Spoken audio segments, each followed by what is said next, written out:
Yoldaşlarına özgöçü bölü atyadının kuruluş işleri bütüp açılmış azemine dayan. Komandiri Polkovnik Şekerov. Salamat. УКМКнын төрагасы Камчыбек Ташиев 23-июнь күнү Баткен облусуна болгон жумушчу сапарын алкагында номер 2053 аскери бөлүгүнүн штабы жана Бөрү Атайын багыттагы отрядынын кызматтык шарттары менен таанышып чыкты. Аталган отряд үчүн түзүлгөн шарттар буга чейин генералдын жеке тапшырмасынын негизинде башталган масштабдуу курулуш иштеринин алкагында толугу менен ишке ашырылган. Учурда 2022-жылы башталган аскер шарчасындагы курулуш 100% аяктап бардык инфраструктуралар менен камсыздалган. Толугу менен бүгүнкү күндө 100%га бүттү. Так точно. Толугу менен пайдаланууга алдыңыз. Алдык. Уже баардык пайдаланып атасыз. Толук алды bir aydan beri пайдаланып атабыз. Кандай жоокерлер? Жоокерлер өтө ыраазы. Себеби жолдошум туура чындап келгенде мындай аскер бөлүгү азыр Кыргыз Республикасынын куралдык күчтөрүндө биринчи болуп эсептелет. Колдук капиталды бүткөнү жана колдук канундууларды. Бул жерде мурдагыдан караганда заман болуп планирует этип атканда командачылык биз менен маектешип биз менен согласовать эткен үчүн көп нерселер болуп кетти. Бул жак менен заполнением аялы өзү кружок ачып балдардын баарын даярдайт. О! Уян бирден баштап.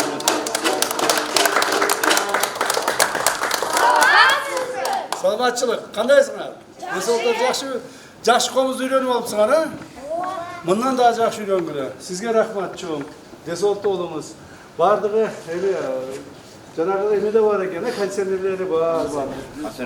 Чыккың келбейт, отургуң келбейт. Сыртта ысык бул жерде, а? Жакшы. Канча орунду ошондо? 180 адам батат. Кече ардагерлерди отургузуп концерт кылып бердик бул жерде.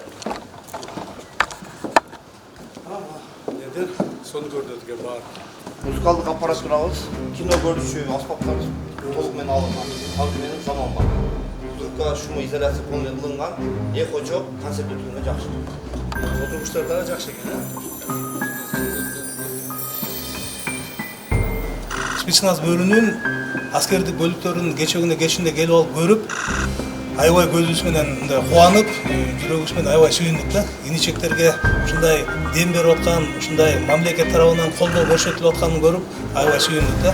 Жеке эле турак жай эмес, берилген курал жарактары, приспособление, оборудование боюнча эми спецназ жоокерлер ким спецназда курулуп алса, алар түшүнөт да, дүйнөлүк мындай деңгээлге жетип калыптыр да. Аны үчүн сиздерге чоң рахмат. Ошол балдарга, жаш балдарга, жаш спецназдарга өзгөрүп ушулдук тарбияңызды берип туруңуздар, келип туруңуздар, булар менен чогулуп туруңуздар. Булар сөзсүз түрдө силерди кабыл алат, тосуп алат ар дайым. Рахмат силерге да. Рахмат.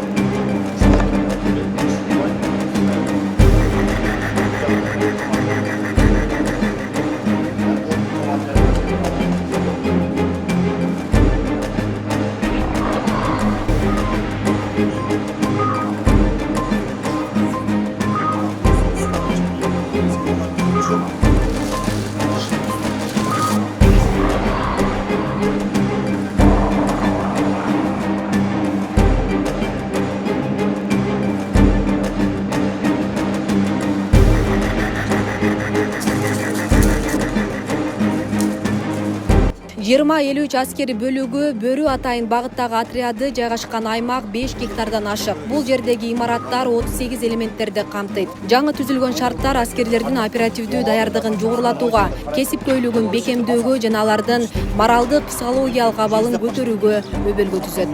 Мындай этно шарча, жаңы казармалар, жатаканалар, ашкана, актовый зал, саптык аян, спорт комплекси, ончо, эс алуу жайлары жана автопарк каралган.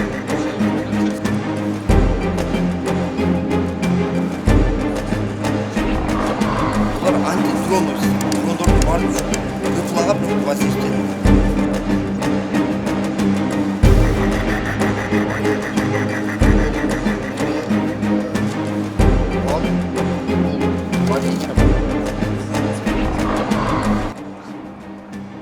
Сонун давлениясы менен баягы ичинде пакет болобу же жарылган заттар болуп турган болсо ушул давлениясы менен атып жүрөт экен окторун жардамы менен. Бул фотоаппараттар, GPS навигациялар 10 эсе күчөтүлгөн дүрбүлөр, жана тактикалык планшеттер.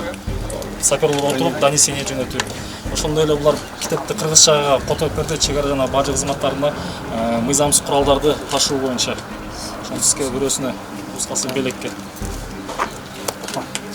Жана саперлык сумкалар болот. Баягы саперлор болсо иштей турганда ушуларды колдонуп жарылуучу заттар менен эметет. Ошонун İçinde 6 kilo var, 6 kızmat ritmi adam. Mendeşlerine, başı bullarına çıkıyor.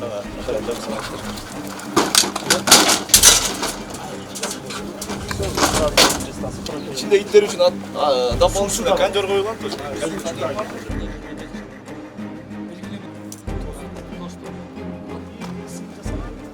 سبحان ربك رب العزة عما يصفون وسلام على المرسلين والحمد لله رب العالمين. Amin. O Allah'ım okulan Kur'an'ın sorulmuş sigara okularına kızı olan jokerlerimizge, jaranlarımızga, Madina kızımızga bağışlayalım. Uşak günlerden bizden kalan kata kemçiliklerimiz fesiflikte zatkan zerinde iş baklarından dolayı Allah Teala ve ahire da'vana elhamdülillahi rabbil alemin bi rahmetihi.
Biz terbiyesi bir kadar. İyi terbiyesi. Var mı?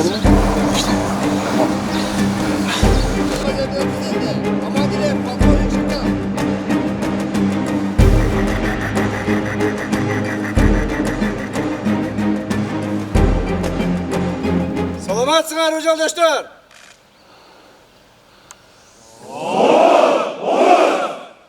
Бүгүнкү бөрү отрядынын ачылган жаңы турак жай комплекстери менен куттуктаймын.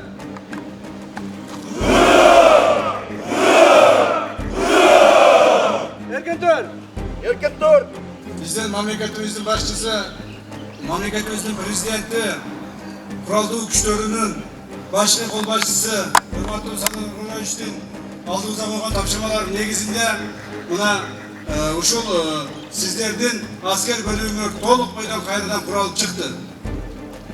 Бардык шарттар түзүлгөн, кызмат кылуу үчүн жашоо тиричилик шарттары түзүлгөн, керектүү курал жарак, уюм терим, кийим кечеге чейин баардык камсыз болгон. Демек мындан ары бир гана нерсе талап кылынат. Мыйзамдын чегинде өзүңөр мамлекеттик чек араны бекем сактоону камсыз кылып, мамлекеттик чек араны бузуучуларга толук бойдон мыйзамдын чегинде чара көрүүгө мүмкүнчүлүгүңөр жетишет. Андан сырткары бөрү отряды бул мамлекетибиздин сыймыгы. Бөрү отряды мамлекетибиздин коргоочусу. Душман биздин чек арадан кирип келгенде биринчи рет сиздер менен кез келишет. Сиздер ошондо кыргыз элинин намысын, аракетин, кыргыз элинин туусун чек арабызда сактайсыздар. Ал үчүн сиздер өз dен соолугуңуздарды, өмүрүңүздөрдү тобокелге саласыздар. Ошондуктан мамлекет тарабынан дагы бардык камкөрлүктөр көрүлөт.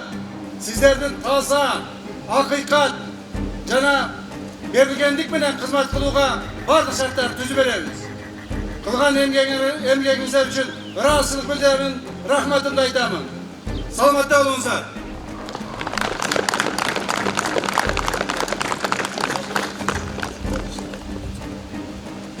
Жолдошторго, жолдош чыгарачылар, Индия мамлекетиндеги алыш күрөшү боюнча болуп өткөн Азия чемпионатта 1-орунду ээлегендиги үчүн 300 000 сом акчалуу сыйлыктын сертификаты менен сыйланат.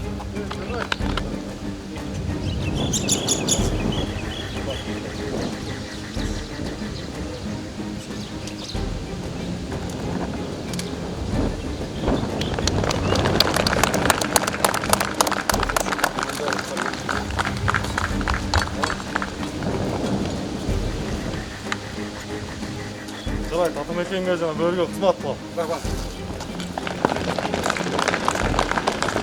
Арабызда 2 күндөн бери биздин ветерандарыбыз кошулуп жүрөт.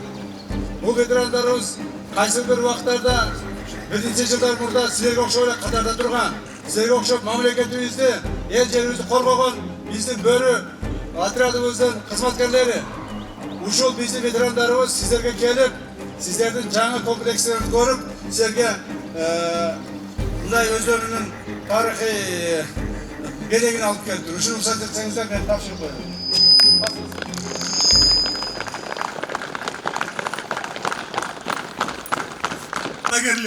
Бүгүнкү Бөрү спецназынын отрядынын жаңы конушуна жайгашуу менен баарыңыздарды куттуктайбыз. Бөрү спецназына, чек ара кызматына, жеке эле күч түзүмдөрүнө, кыргыз элине акыркы 3-4 жылда көрүнүп жаткан камкорлук үчүн Бөрү спецназынын ветерандарынын атынан биздин сүйүктүү генерал полковникке Бөрү спецназынын жоокерлеринин атынан биздин белегибизди берип коюуга уруксат этиңиздер.